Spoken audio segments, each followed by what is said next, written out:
And now, a thought from Geico Motorcycle. It took 15 minutes to take a spirit animal quiz online. Please be the cheetah. Please be the cheetah. And learn your animal isn't the cheetah, but the far less appealing blobfish. Oh, come on. To add insult to injury, you could have used those 15 blobfish minutes to switch your motorcycle insurance to Geico. Geico. 15 minutes could save you 15% or more on motorcycle insurance. Welcome to the Bulletproof Screenplay Podcast, episode number 13. We must be willing to get rid of the life we've planned so as to have the life that is waiting for us. Joseph Campbell. Broadcasting from a dark, windowless room in Hollywood, when we really should be working on that next draft. It's the Bulletproof Screenplay Podcast, showing you the craft and business of screenwriting while teaching you how to make your screenplay bulletproof. And here's your host, Alex Ferrari. Welcome to another episode of the Bulletproof Screenplay Podcast. I am your humble host, Alex Ferrari. Now, today's show is sponsored by Bulletproof Script Coverage. Now, unlike other script coverage services, Bulletproof Script Coverage actually focuses on the kind of project you are and the goals of the project you are. So we actually break it down by three categories: micro budget, indie film market, and studio film. There's no reason to get coverage from a reader that's used to reading tentpole movies when your movie is going to be done for $100,000. And we wanted to focus on that at Bulletproof Script Coverage. Our readers have worked with Marvel Studios, CAA, WME, NBC, HBO, Disney, Scott Free, Warner Brothers, The Blacklist, and many, many more. So if you need your screenplay or TV script covered by professional readers, head on over to covermyscreenplay.com. So guys, I want to welcome you to a very special episode to me, because today we have on the show Chris Vogler. Chris is the writer of The Writer's Journey, an integral and amazing part of my development as a storyteller. This book kind of changed my life. I read it when I was in college 20 odd years ago. And basically he takes the works of Joseph Campbell, The Hero's Journey, and translates it for filmmakers. And he worked at Disney for about almost 10 years. He was there while they were making Beauty and the Beast and Lion King and all these kind of, the pinnacle of Disney's power. Now they're going through another renaissance right now. But then he actually kind of changed the game when he wrote this amazing memo telling everybody what every story had, the hero's journey. If you haven't heard about the hero's journey or have not heard that concept before, definitely sit back and relax and take a listen to what Chris is going to talk about. And also take a look at that course that he and Michael wrote, Screenwriting and Story Blueprint, The Hero's Two Journeys. So without further ado, I'm not going to yap anymore. Just let's get into it with Chris Vogler. So Chris, thank you so much for being on the show. We really appreciate you taking out the time. I'm very glad to be here. Glad to talk to you. So just so everybody knows in the audience, I read Chris's book, The Writer's Journey. I don't want to date anybody, but over 20 years ago. And it definitely changed the way I look at stories. So for that, I thank you very much, sir. Hey, you're welcome. Yeah, I was a very young, youthful author. Very youthful. You must be 30 now. So you did it when you were 10. Right. Fantastic work. That's right. Yeah, that's amazing. So how did you start in the film business? Well, I had a path that led me through journalism school first, back in Missouri, where I'm from. And then I got into the Air Force, and they sent me out to Los Angeles. I was lucky. It was the middle of the Vietnam War. And instead of going to Vietnam, they sent me to L.A., and I worked for an outfit that made documentary films about the space program and so forth.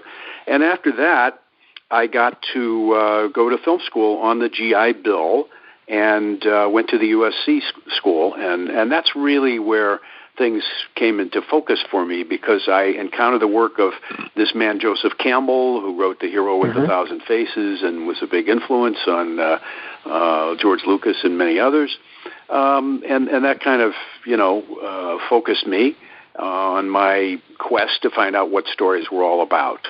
So that, and also there was a class at school that was important called Story Analysis for Film and TV, and that was like a career pathway for me, because it showed me that thinking critically and writing about stories and reacting to things intelligently was, a way I could make a path for myself into the business.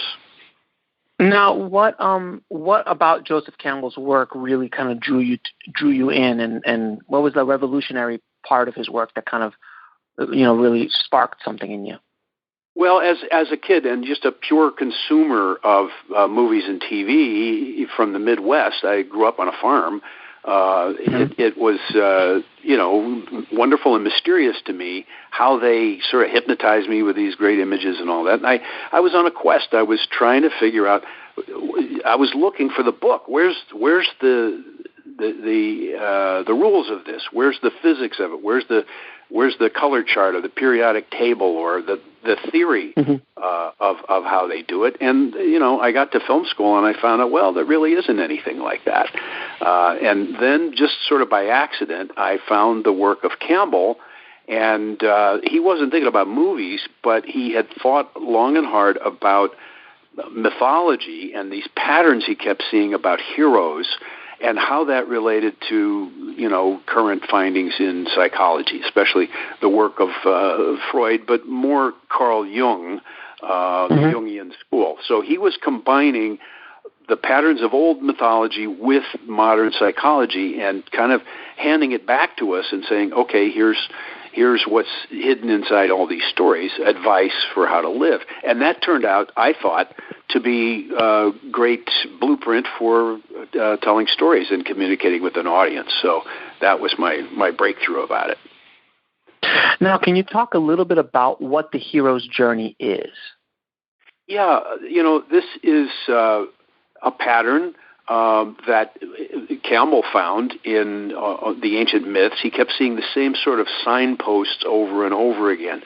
And he had, somewhere between 16 and 20 different events, psychological mostly events, that would occur in almost every story. I worked with a little, refined it down to 12 things. But the essence of it is, everybody at some stage in their life has an ordinary world that they know, and then they're going to go into something new and different, and a new relationship, new job, a war starts, or a catastrophe happens, or a health crisis, whatever it is, you're going to be in a new world. And so it's about exploring that world and how the difficulties of it can almost kill you. That's sort of the essence of it, that this is, change in life is dangerous, and it can be threatening, but that can also change you and make you stronger and more resilient and more alive and conscious and human. So that's the basic essence of it. People start in an ordinary world. They go out, either because they're itchy inside or they are being forced to it by outside circumstances, and they explore something new. There's often a mentor who helps them. That's an important part of it. The presence or absence of somebody who can guide you and be a role model, kind of. That's the essence of it, that you are transformed by an intense experience of going through a change and entering a new stage of life, and you're not the same. You come out as a different person. So that's kind of the essence of the idea. So would you agree that for people who are not familiar with the hero's journey, a great movie to illustrate this would be Star Wars, the original one, the Episode 4, The New Hope? Yeah, that was, it's always been the easiest way to show where the signposts are, because George Lucas was very conscious of Campbell's work. He had read about it even before film school.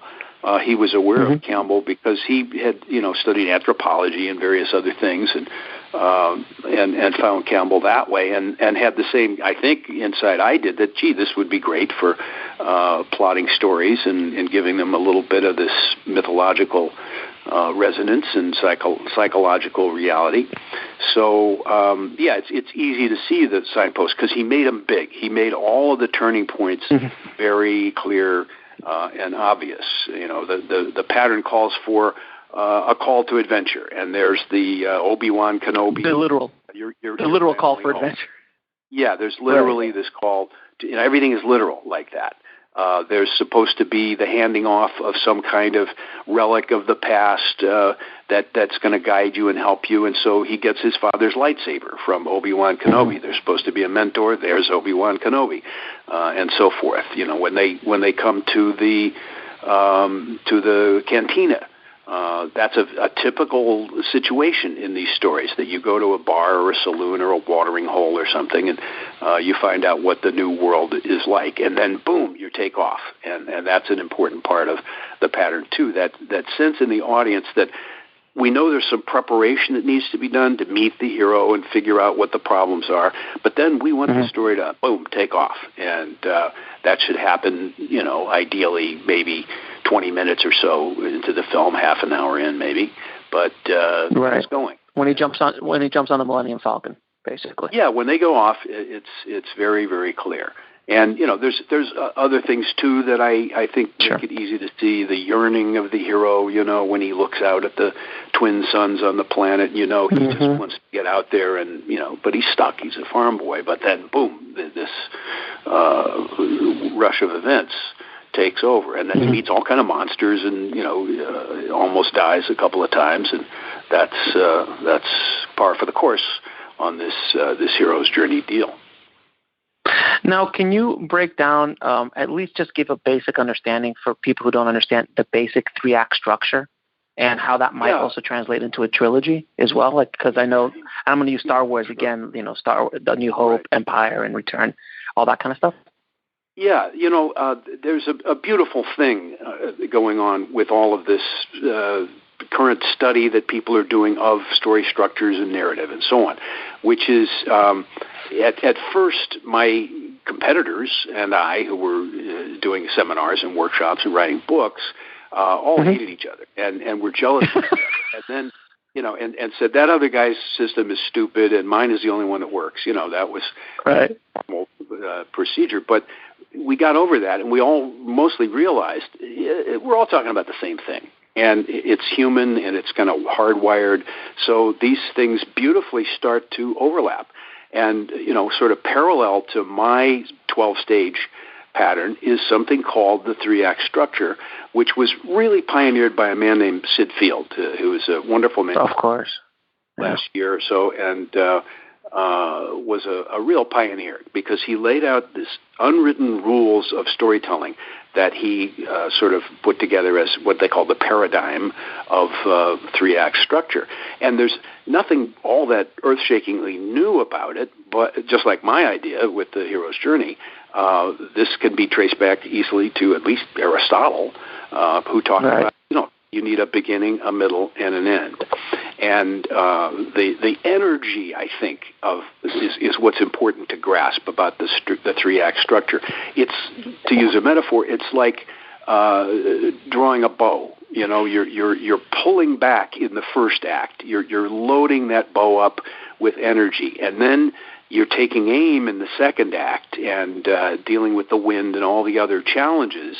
And then you fire it in the third act, and your intention or the situation of the hero, finally goes to some kind of target, and either hits or misses, and if it misses, it's a tragedy, and if it's a hit, then, you've got a comedy, happy ending. So, that's one way to look at it. And there's, many metaphors that you could use on this, but that's a good one. That you're gathering energy, you're building tension, then you're really zeroing in on critical things, and then sort of launching the whole thing in the final act. And that overlaps with my pattern. Yeah.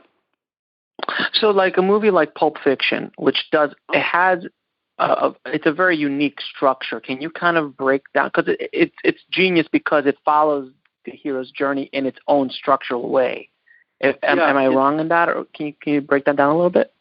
No, that's a really interesting and challenging one to analyze because it's so ambitious. First of all, those guys, the writers of that, were trying to Roger Avary and Tarantino were trying to deconstruct things and tell multiple stories, and that's very challenging. And they chose to do them out of sequence and play around with our expectations of what will happen in order, and that's refreshing. But you can undeconstruct it, you can reconstruct it, and sort of lay it out in a linear way. And it's a very, in some ways, conventional storytelling that they're doing. The heroes, on all the different threads of the story, have an ordinary world. They all go through some kind of drastic challenge and change and enter into some new situation. And again, they either hit or they miss. I mean, that's the beautiful thing, especially about the main story with John Travolta and Sam Jackson, right? And Samuel Jackson, is that one of them, Tarantino, sees this. They have this miracle happen where they're supposed to all be shot to pieces in a drug shootout, and miraculously, Sam Jackson says they're missed, and he says that's a clear sign from God. We were spared for a purpose, and so my life has changed now. And Travolta says, "Hey, that was just a coincidence. It doesn't change anything." And the story sort of sits in judgment of those guys, and at the end, the writers give Samuel Jackson eternal life and say, you're going to go on and be like the guy in Kung Fu who travels around righting wrongs and doing good in a nice Zen kind of way, doing little harm and little bloodshed. And Travolta is killed getting off the John. He jumps off the toilet, and Bruce Willis shoots him to death. So, spoiler alert. Yeah, the story. The writers, sit in God's chair, kind of, and give their judgments on how do you react to this new thing that's in the middle, in the second act, the challenge, and then how does it land in, so to speak, the third act. Although it's all messed up, in the editing process, sequentially, it's you can still make that kind of clear moral sense out of it. Now, in your opinion, what makes a good hero and a good villain? This is great. They're sort of mirror images of each other, sort of reflections of each other. A good way to look at all the characters is that in some way, everybody else in the movie is like another possibility of the hero. That even the love interest, male or female, is like your opposite side or your opposite possibilities. The villain is the dark possibility of you. The clowns and tricksters around you, those are the funny possible versions of you. So the villain is some kind of mirror image first. But what makes a good hero is somebody who's complex and they're broken somehow. That seems to be really deeply essential in all the way back to the mythology, is that the hero will be strong and powerful and, maybe like Hercules, stronger than everybody else, but he's got problems. And there's something broken or something wrong with him. In his case, it was dealing with women, and sometimes he misjudged situations and would go off on people or, caused a lot of problems because he was so impulsive. So, all the way back in the mythology, this idea is planted that the hero is more believable and more human because they're imperfect. With that said, I don't mean to interrupt you. Because I just wanted to make a real point here. A good hero, like you said, are those flawed heroes. Is that one of the reasons why it's so difficult to write for a character like Superman, who's essentially a god? With the movie coming out this weekend, I was just curious on your take on that, like that specific character and how difficult sometimes it is to make those kind of characters work as a hero. Yeah, that's certainly a very interesting franchise to me, partly for those reasons, that he's a mythological character, and as you say, he's got some semi-divine potential. I actually was called in at one point by one of the studios to, sort of put Superman on the couch and shrink him and put him through my mythological process. And, this is, I think, at a point when they were trying to decide, are we going to do Batman versus Superman? This was many years ago. That was considered. This current film has a long, long history. Oh, yeah. But they asked me to sort of shrink Superman, and it was all about the flaws and the limitations. That's what makes him interesting, is that even though he's invulnerable most of the time, there's still conditions like kryptonite and red and green kryptonite that have different effects on him. And then he's emotionally kind of a train wreck in some ways. And that's, charming. That when he puts those glasses on, for some reason, he becomes shy and bumbling. And can't say what he really thinks, and is just, very, very easy to identify with. So, you kind of get the best of both worlds. It's a superhuman set of possibilities, but with some realistic limitations. And then, but that's why I think Batman. Well, yes. That's why Batman is such a relatable character, because people can identify with him. He's much more popular than Superman. In many ways. It's very, very interesting how we use these characters as meditation devices or something.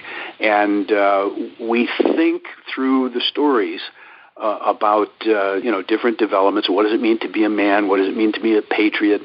You even look at the colors of Superman's costume or Batman's design, his costume. And it just, is sort of a mirror reflection of what's going on in society at the moment, or what society thinks is important. So, Batman, for some reason, that one seems to be a laboratory to experiment with all kind of different kind of dark, brooding thoughts. But there's such a range within Batman that people can just turn the dial to comedy and grotesque, silly things, and get a big kick out of it, and even find meaning in it. But then turn the dial the other way to Batman is a complete lunatic, and a reflection of the nuttiness of our own society. So it's really fun to see how the writers do this, but also really how the consumers are using it to figure stuff out. It's just entertainment, they say it's just cotton candy for the mind, but there's much more going on in even the silliest things. And you were continuing with the villain. What makes a great villain? Yeah, just I think very much along the same lines, and the kind of fundament that there should be a lot of powers, but also limitations. And especially when you are dealing with magical figures who have, vast magic powers, one of the things that helps is to make a rule. It costs something. That every time you do something bad or something magical, it's not free. It costs you something. You may lose. You may become partially paralyzed. You might become blinded. Every time you use your X-ray vision or whatever, and that just makes the game so much more interesting. That he can do anything. And then for the kind of more everyday villains, I think it's useful to realize they don't think they're villains. They think the hero of your story is the villain. That they're totally convinced they're right. They have built, their whole life is built around their view of the world. And so, again, they're the mirror image of the hero. And when the hero is up, they're down. When the hero's happy, that doesn't make them happy, and vice versa. When they're happiest, the hero is the most miserable. So they make diagrams, they make waveforms, and they're perfect mirrors of each other sometimes. They balance each other. They're the yin and the yang. Yeah, they balance each other.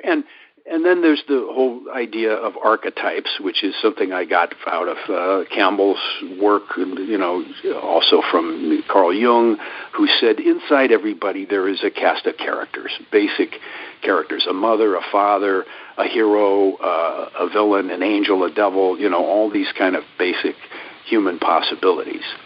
And at first I thought the villain is the villain and should be, really mean and tough all the time, and the hero should be heroic all the time, and the mentor should be mentory all the time, and so forth. But then I realized life ain't like that, and people have different masks that they wear. Maybe you wear 20 different masks in the course of one day. That you're a tough guy one minute, and you're a coward the next minute, and you're a teacher one minute, and and so forth. So right.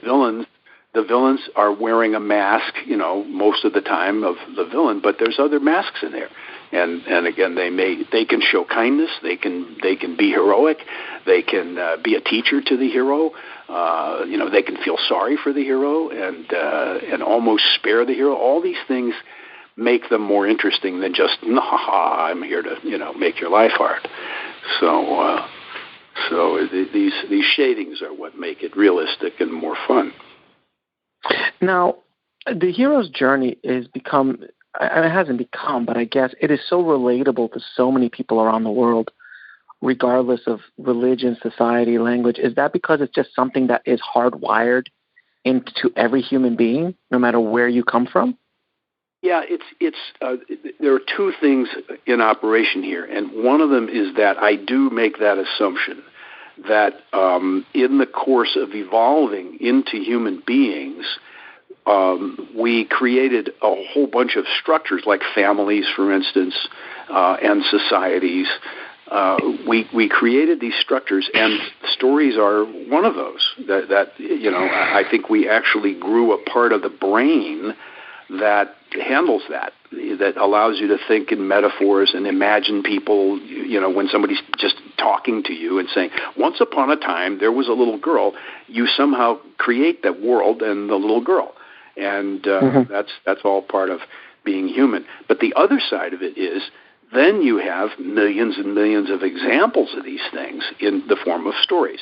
And people are swimming in an ocean of stories in their lives.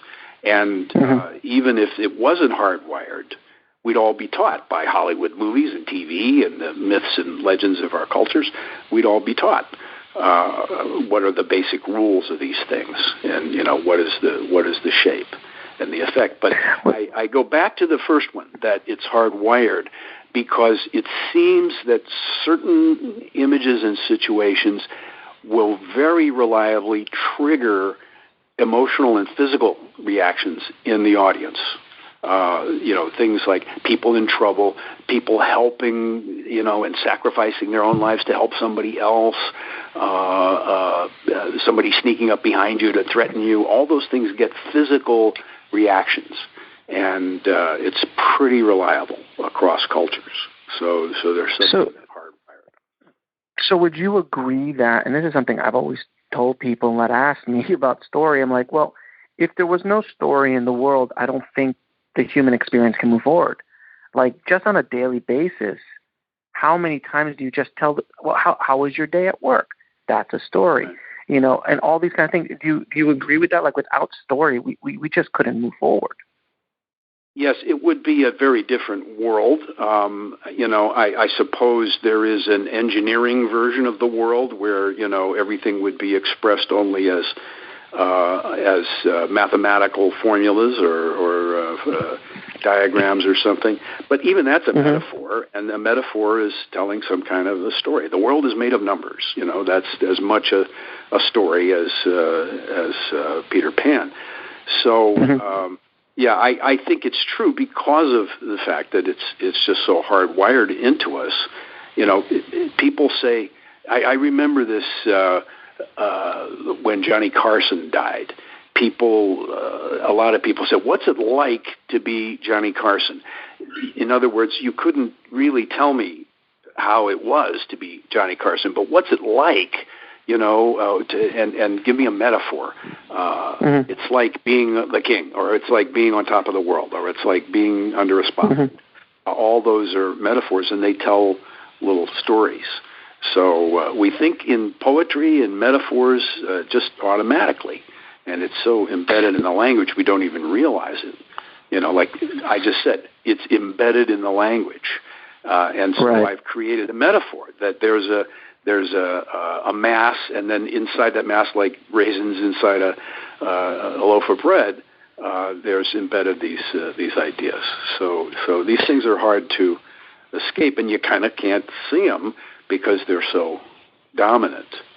But now, there's good things about it because it does allow us to communicate and to get ideas across and convince people of things by telling it in the form of a story, as all politicians know very well. It's one thing to say, it's one thing to say the veterans are being mistreated.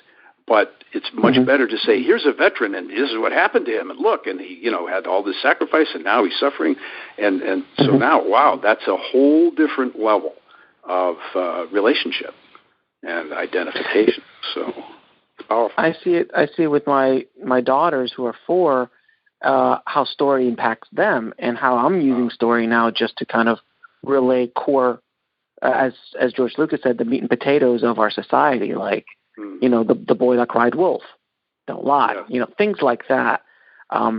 It's so powerful, and how these stories like the Grimm tales and things like that, they just go on from generation to generation. And now the Disney stories and the movies and stuff like that, movies that I saw when I was growing up, now I'm showing them to my girls.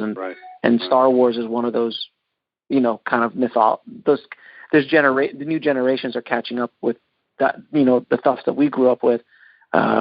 Younger, it's just fascinating to watch. Now, are we all on our own hero's journey, basically? Yes, that's one of the biggest insights I had. By the way, your daughters are very lucky because you're keeping up this ancient tradition and you're not outsourcing it to the technological stuff. That's part of it, but introducing them to it and talking to them about it, reading the stories to them especially, is critical. But that was the big insight from the very beginning. I said, wow, when I read Campbell's book at film school, I kind of skimmed through it. I'm a good skimmer, and I skimmed through it on the bus on the way home. And by the time I got off the bus, my whole life had been changed. And one part of it was, this is great for making movies. This will make better, more entertaining, more international movies. But at the same time, I was aware this is a great guideline for living. It's a template, and it's a metaphor. It's telling you a story. Once there was a person who lived somewhere, and they went someplace, and it changed them. But it's just so clear to me that our ancestors thought it was important, and they preserved it in the form of stories because it's your guidebook for life, for how to deal with the inevitable things. Things are going to come along and wreck your plan, no matter what that plan is.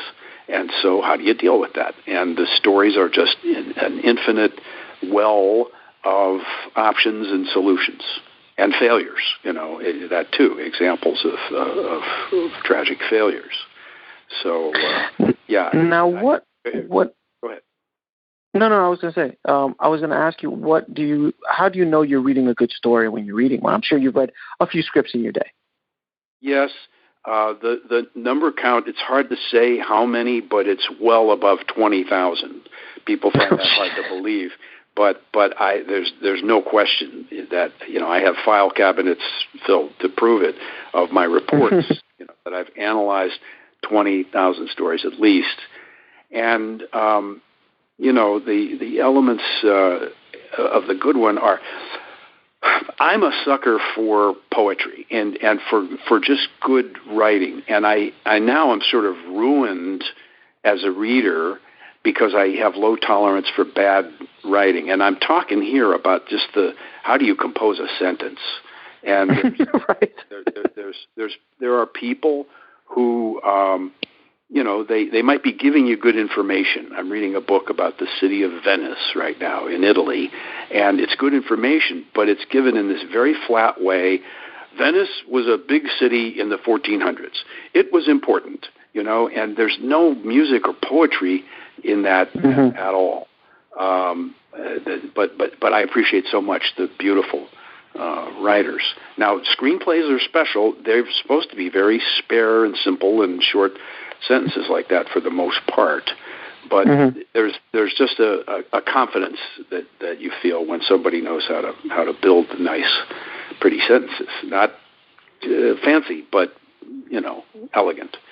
So I know this is very subtle and hard to pin down what I'm saying. But beyond that, the simple thing for, like what makes a good screenplay is, man, they grab you right away.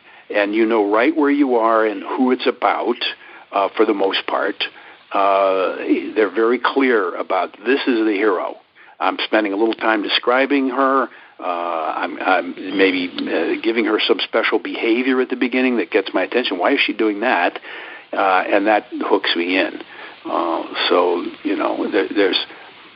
There are scripts you read 20 pages and you don't know who it's about, and you don't know what it's about, and you don't know, is this the main location, or is this a little prologue, or, there's a lack of clarity.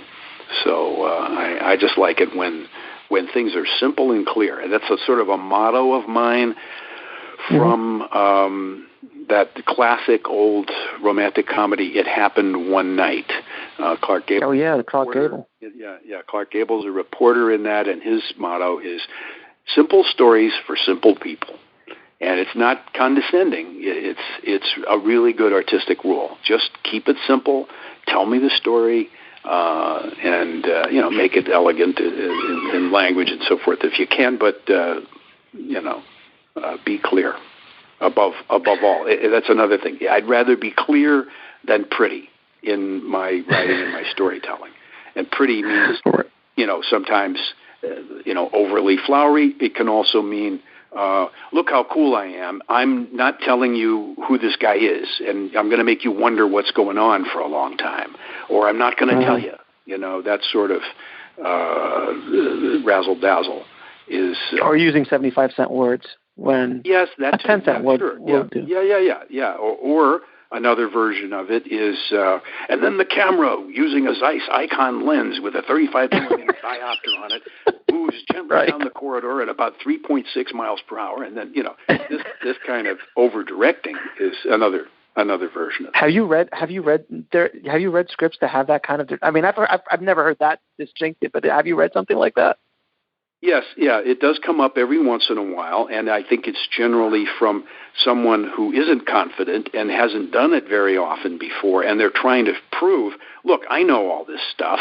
I took a class, or I read a book, or I went to film school, and I myself, I think there was a little bit of that in some of my early scripts, because also people have a passion. They see it in their head so clear, they want to make sure it's down there on the page.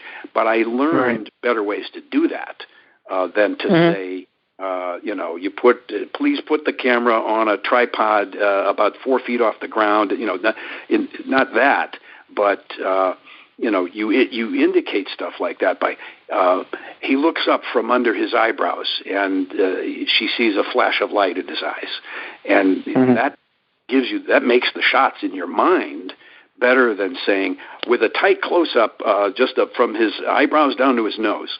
You don't have to do that. You just draw attention to the detail you want to see. The gun. That's a great note. And it is important, these things about the body, hands, skin, eyes, referring to those in the text, it kind of creates the close-ups. Just writing that in your slug line, his hand near the gun, that's better than saying a tight close-up or that. You see it in your mind immediately.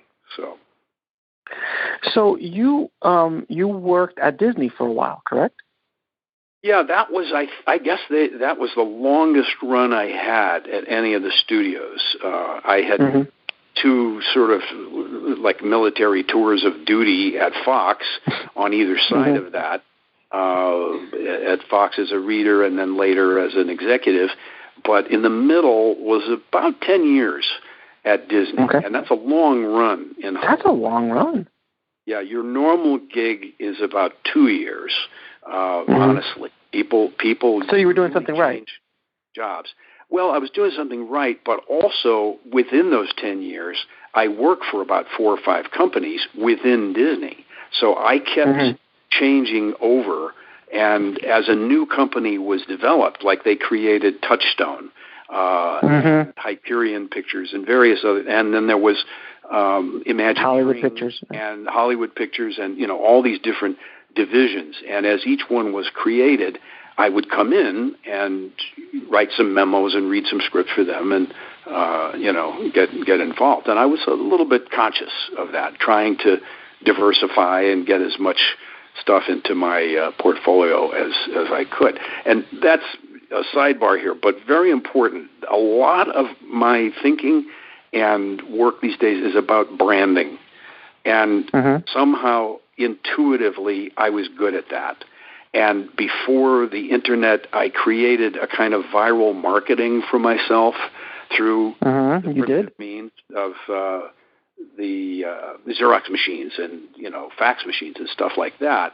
I spread a viral idea through the mind of Hollywood, which was this memo that I wrote when I was at Disney, and the memo simply took Campbell's academic idea and translated it into movie language. He talked about the Epic of Gilgamesh or the fairy tale of the Three Shoes or something, and I would talk about, here it is in Ordinary People and Star Wars and various other classic films.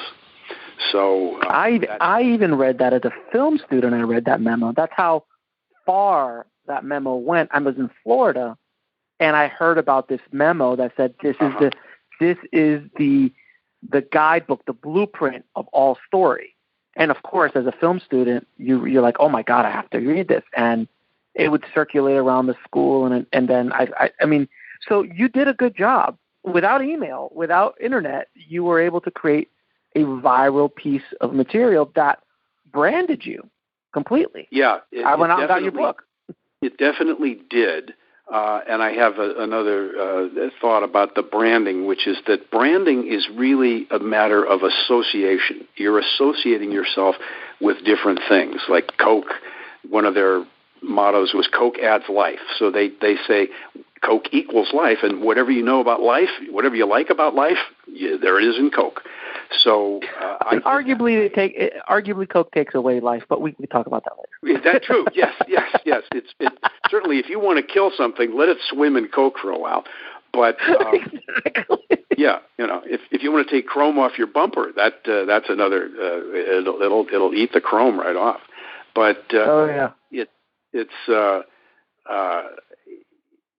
this matter of the. Where were we? This is branding.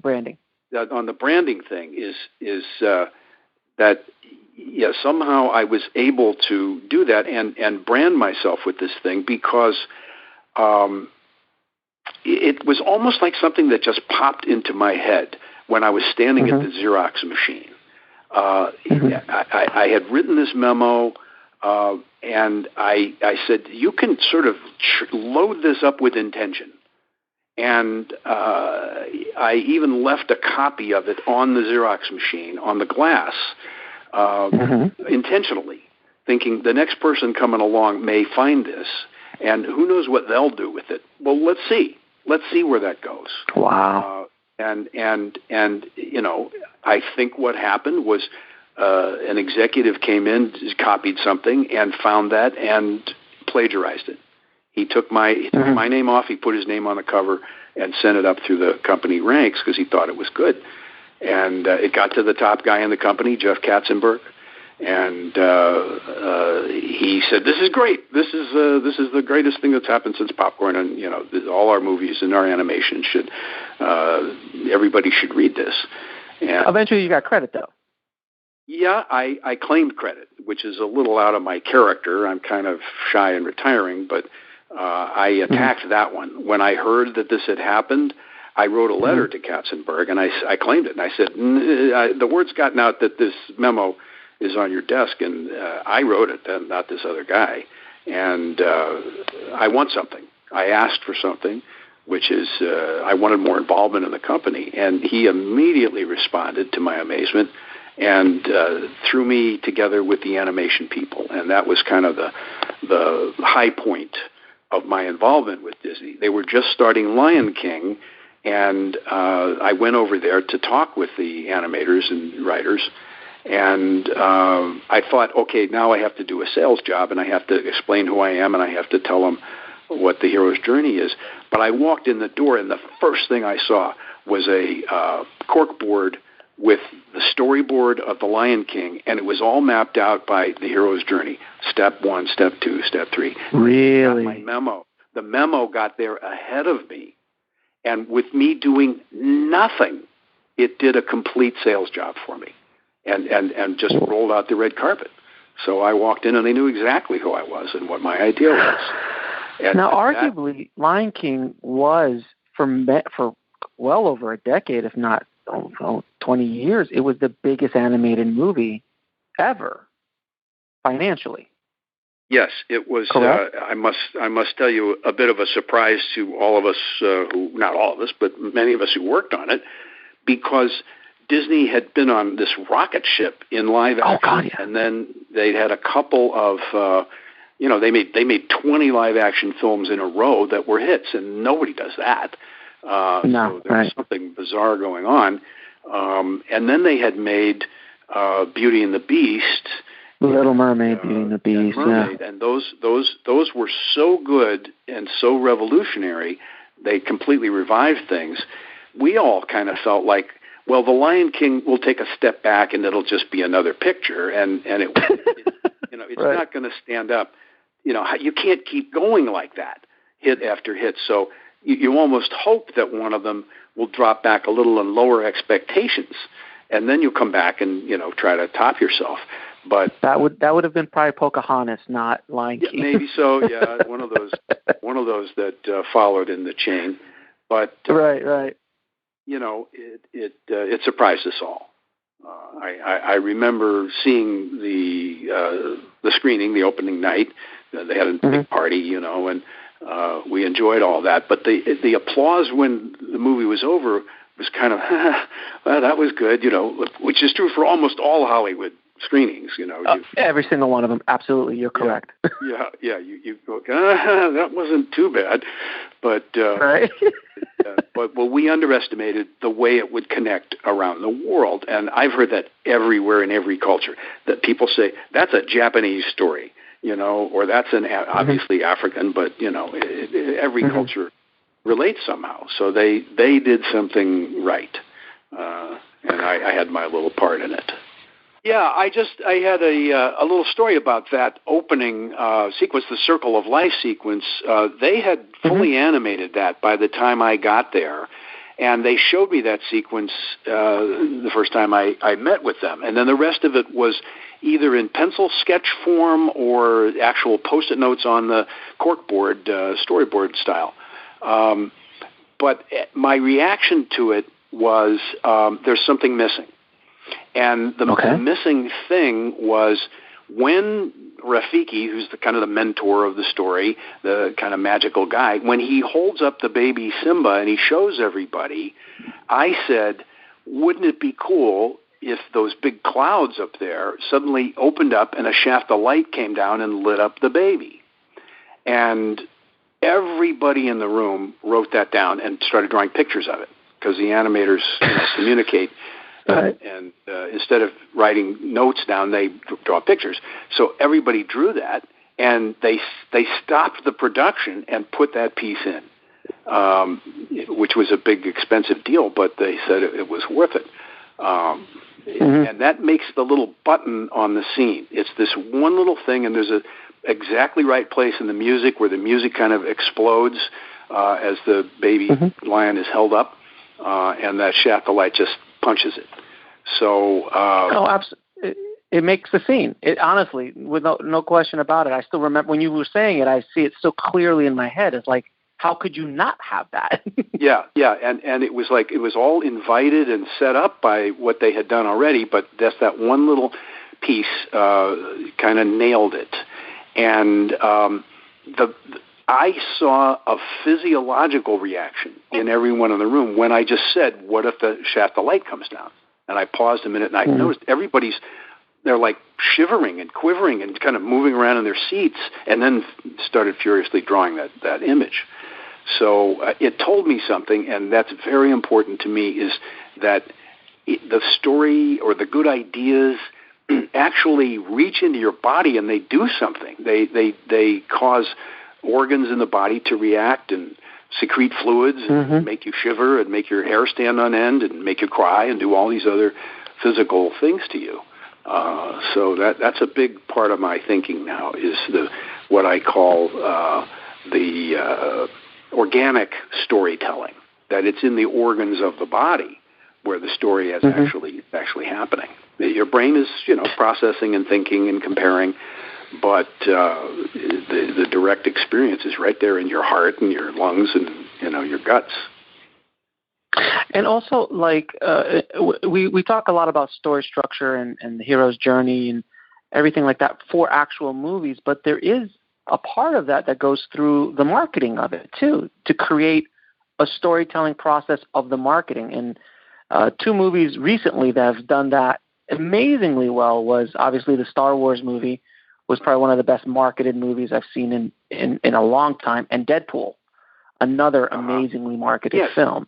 Can you touch a little bit on that and how story played a part in those two campaigns? Yes, that's something I'm very interested in. I've done work with companies that do trailers for movies and done a lot of thinking about how they connect. And it's something in the first case, in the Star Wars case, they're dealing with what you know, and the objective here was to say, you knew this, but you didn't know this. And so there are little things like there's the sort of iconic shot of the current villain with his lightsaber, where the side flames come out when he sort of flicks it on. And that was like, oh, this is telling you, it's plussing this. It's telling you this is going to be the Star Wars you love, but with some new twists. And right.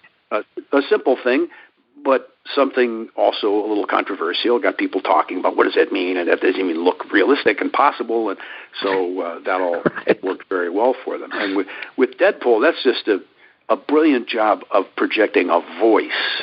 It was all about the voice and the kind of iconic look of the character in his reclining, lazy position. Those two things together made a real strong campaign. And opposed to the Batman versus Superman campaign, which told you, from what I hear, I haven't seen the movie yet, but it told you the entire story. It showed you all the points, the big moments already have been given away in the trailer, which is, I think, they had such a potential to do a Star Wars. If they had the confidence, I think that was the big difference. I think the studio behind, with Star Wars, there was a confidence with the marketing. They're like, look, we're just going to just give you just enough to get you excited, and that's what brought everybody out. And with a story like Batman versus Superman, which is obviously like, the fight of the century, they could have done that, but they didn't. They went the complete traditional, old school, let's show them all in the trailer and let's see if we can get some butts and seats on the first opening weekend. And I don't want to get, I know you, these are some of your clients, so feel free to say no comment. No. It's fine. These are observations I've had anyway.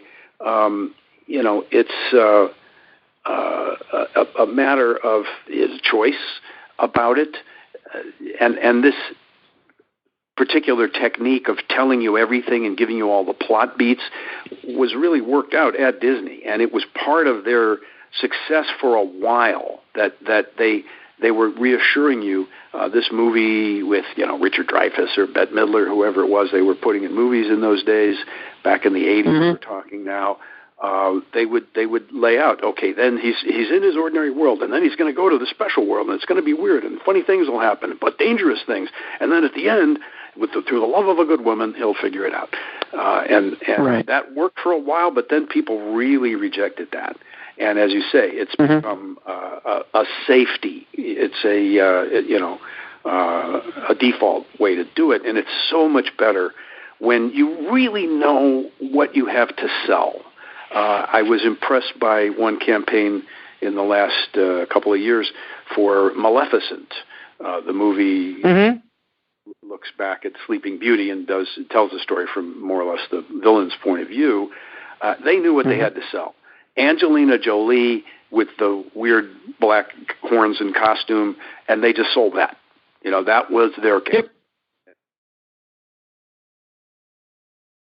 And so, I think that's the ticket is you have to know what it is you have to sell. And sometimes it is the story, or it's a new voice or new character.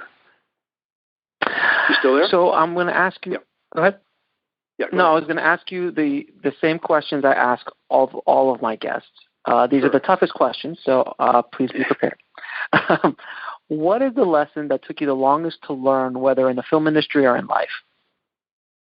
The longest to learn, I guess that would be something I'm still dealing with, and in that department, I would say honestly, it's getting out of my own way.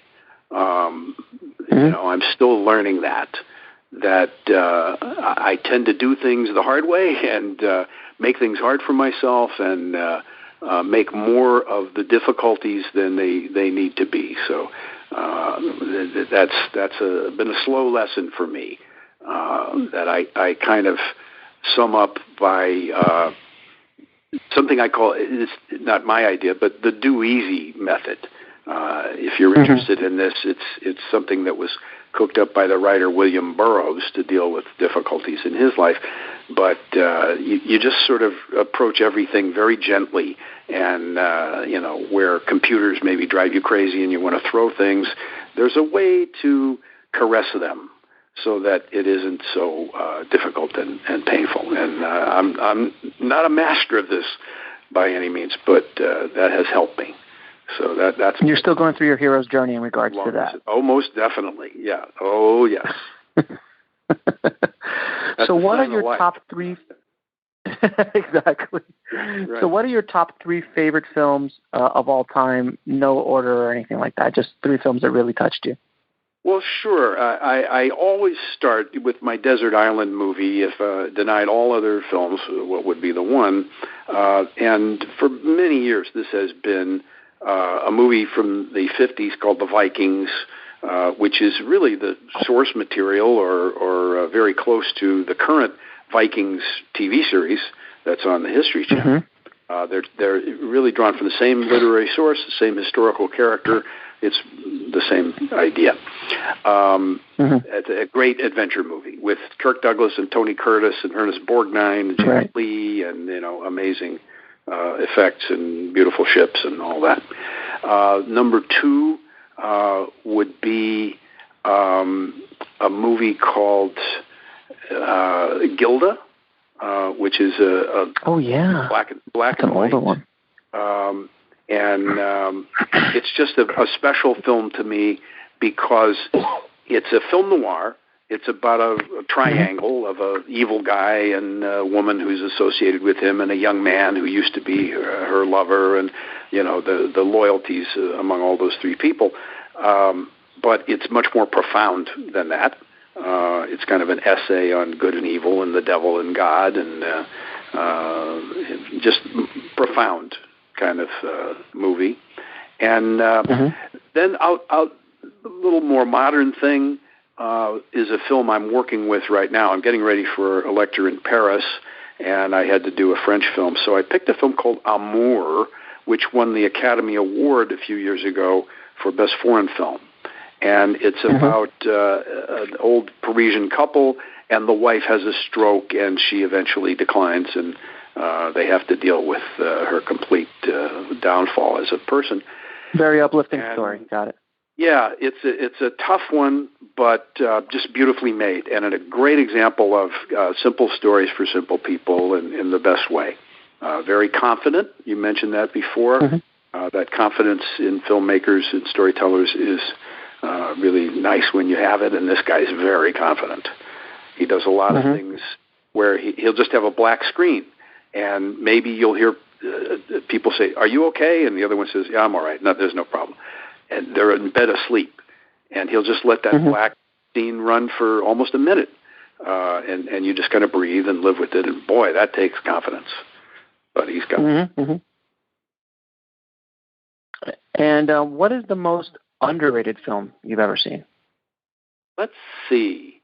I go to a film that's actually kind of hard to find called They Might Be Giants with George C. Scott and Anne Bancroft, I think, is in it. And it's a play on Sherlock Holmes. It's about a crazy man in New York who thinks he's Sherlock Holmes. And they send a social worker to visit him, and her name happens to be Dr. Watson. So he goes, "Well, I've been waiting for you," and she goes, "But this is all a delusion." And eventually she gets lured into it and realizes he is really the latest incarnation of Sherlock Holmes, or he believes it so much that let's just accept that. And there really is like a Moriarty, a bad guy who's doing things, and they rally. Sounds wonderful. All the oddball people in New York are rallied behind them to stand up to this shadow of Moriarty, and it's a wonderful, inspiring film. For some reason, that one's not in a lot of packages, and it didn't get sold, and it's hard to find. But got it. It's a little treasure. Now, where can people find you? The best thing would be my website, which is www.thewritersjourney.com. And I also have a blog at WordPress, and that is Chris Vogler's Writer's Journey blog. I don't... okay, and can you tell the people... And can you tell the tribe what books you've actually written besides The Writer's Journey, or because I know you've written a few books, correct?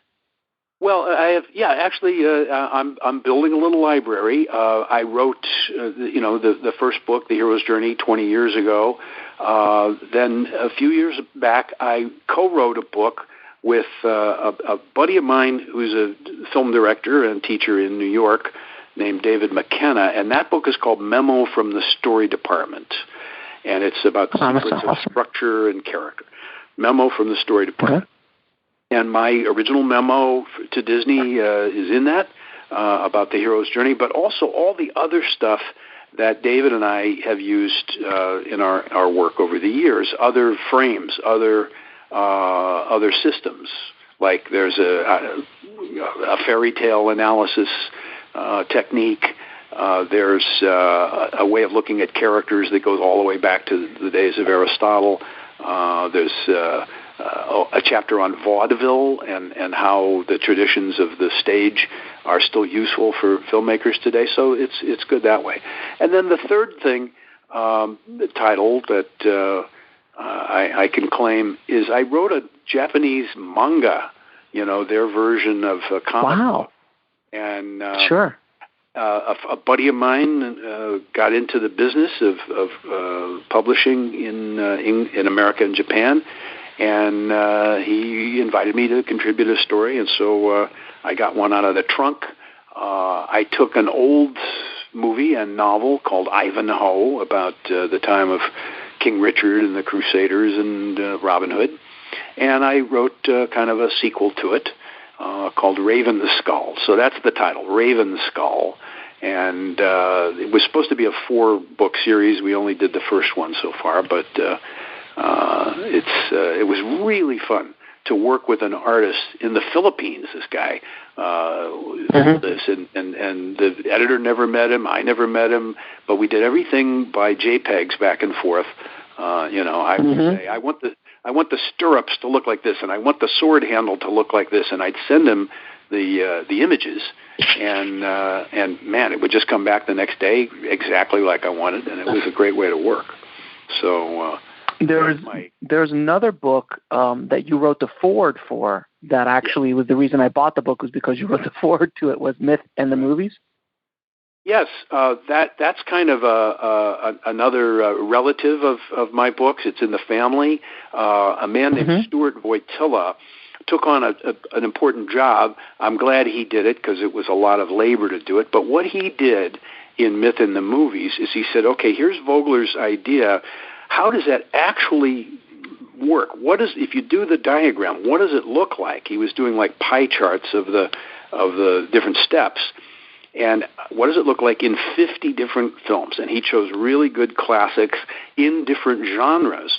And he shows there that it changes depending on the genre, and that they spend more or less time in different stages and maybe omit stages or repeat them or something. He found all these neat patterns, sort of subcategories within the general thing. And he said it still works in all these films, but it's flexible. And so you'll find the specifics in mainly by genre, in adventure movies, romances, mysteries, and so forth. He found these shadings of it, and it's a great contribution. So, Chris, I have to say it's been an absolute joy talking to you today. Thank you so much for taking out the time and dropping a lot of value bombs on the audience in regards to structure. Kaboom! Yeah, so I'm glad to do that, and you let me run free, and I appreciate that, and you had good questions. So I hope everybody just keeps in mind my motto, which is trust the path. Trust the path that you're on. Keep going till you get there, and that has its own guidance system built in. So good luck. Thanks, Chris. And all right, so now, Chris, we're out. Thanks again so much. I really do appreciate you taking out the time. I know you're squeezing me in right before your Paris trip, so thank you.